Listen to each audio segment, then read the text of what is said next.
What's up, Sooner Nation? Welcome to the Sooner Surge. Thanks for watching our content here at the Sooner Surge. If you're not subscribed for some reason, go ahead and do that right now. Also, like these videos and comment on them. It really helps us out. Another way you can help out is by checking out the FanStop, fanstop.com. Join the Shirt of the Month Club and use code SURGE when you do that to get 10% off your first 3 months. You won't be disappointed. OU fans right now are disappointed as the Sooners dropped the game yesterday to the Florida Gators by a large deficit of 9-3. And listening to Coach Patty Gasso and Kenzie Hansen and Tiari Jennings, it sounds like this team is ready for round two, Jay. Round two gets started at 1 o'clock on ESPN. It's an elimination game, something the Sooners are not accustomed to, but it could be the last go-round for a whole lot of seniors, or it could be a chance for them to go win their fourth natty against, yes, you guessed it, you watched the game, the Red River rivalry of Oklahoma versus Texas. Yeah, OU's just got to come out and play better. I mean, that's just facts. I mean, you can't have the errors they had in the first of this game. Even Patty took responsibility for Pickering on third. And so there was a lot of maybe you could say they were a little off. It ended up being a 9-3 victory for Florida. OU didn't play well. They're going to have Maxwell going, and Maxwell's going to have to pitch another really good game, I think, in my opinion. I think going to have to pitch a really good game. But I do think OU's bats will be a little bit more alive. And I think they're going to go with the same pitcher, Jeremy. I don't know what your thoughts are, but she threw about 130 pitches, yesterday. So it's going to be a lot on her.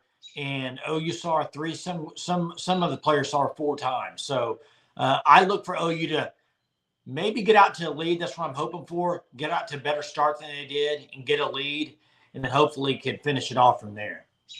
Yeah, when Texas beat Florida 10-0, Rothrock went 1/3 of an inning.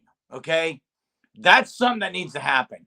And look, earlier, immediately following that game, after OU lost, I thought maybe with how many pitches Rothrock threw that we may see someone different. But listening to the post game, to OU's players, to the coach, I think they're ready and they know it's going to be her in this game. And everyone knows what to expect. Maxwell on the other side. And I think they will go with Maxwell for the majority of this game unless she just gets in a whole lot of trouble. And listen, Jay, you're right.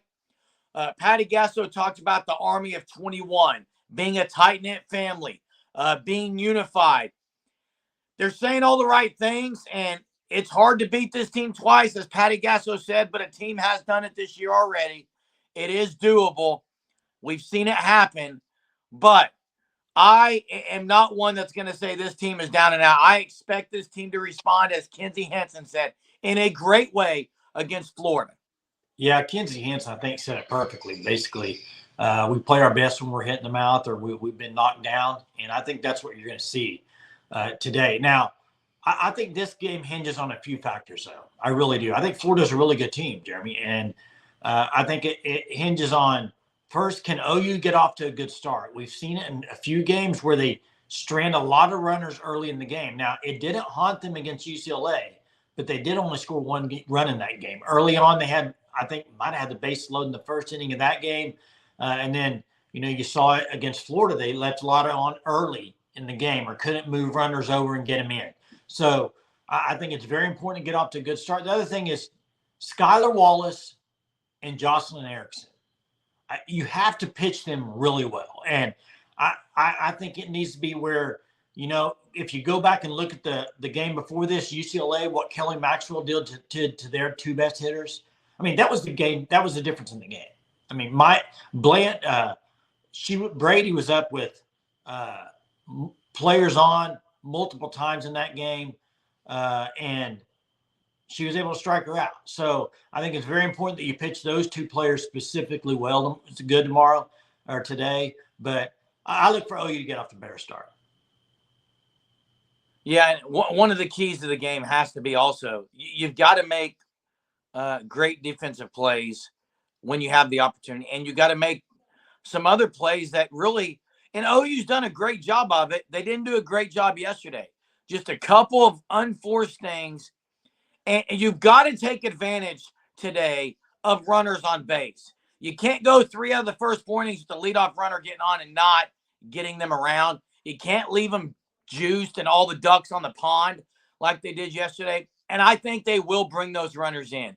Look, I think that's one of the main keys is get some runs for Kelly Maxwell, and Kelly Maxwell do what she did the other day, and this team's going to be fine. And then it's going to set up, Jay, you hate to talk about it early, what would be the premier matchup in women's college softball, 1 versus 2, the one people have been waiting for, Gasso versus Mike White. But OU's got to take care of business today.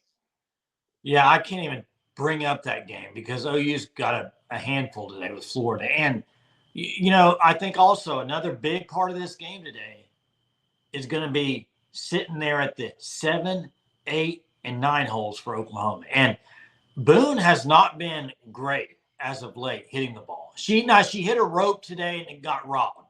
I will say that. But 7, 8, and 9, that's very key for the Sooners because it's basically if they're not hitting, that's just an inning that you're a couple innings that you're throwing out. So I think it's very important. We'll see what happens with Hodge if Torres is able to play. It didn't sound good today or yesterday about with the eye until that blood clears up. They're not going to let her play. So maybe she'll get out there. We'll see. But Hodge, I will say Hodge had a couple of at least put the bat on the ball and had the double that kind of led to that one. But Sanders has been non-existent other than the 1 home run. So I think something's got to give down there with Boone, Hodge, or Boone, Torres, whoever it is, and then Sanders. Because you can't have 3 in a row not getting much production. You know what I mean? Yeah, and I don't think you can put Sanders, Hodge back to back. They've got to split it. I want to see Boone back in the 9 hole, turning it around to Jada Coleman. And I wouldn't mind Hanson going back to the cleanup spot. Hanson's probably been the best hitter on this team in this postseason. She was really good again yesterday, really aggressive. But, Jay, who do you got as your Sooner standout? I'm going to go with probably a surprise pick. Sooners stand out in this game. Started swinging the bat very good at the end of yesterday's game. I'm going to go with the freshman, Ella Parker. I think Ella Parker has a really good game and helps them with some big, big hits. And I'm going the one I've been going all postseason, K9. K9 seems to be the heart and soul. Obviously, you could argue that there's many more that are the heart and soul, but K9's been really good, backbone of this team. And listen, Jada Coleman missed a bomb just by a few, so it's going to be interesting, but cannot wait. I hope we are doing a post-game live immediately following the game, celebrating this team going to play again on Wednesday to start the Women's College World Series Championship Series against the Texas Longhorns. But thanks for watching the content here at the Sooner Surge. Appreciate it. We'll catch you next time. Boomer. Sooner.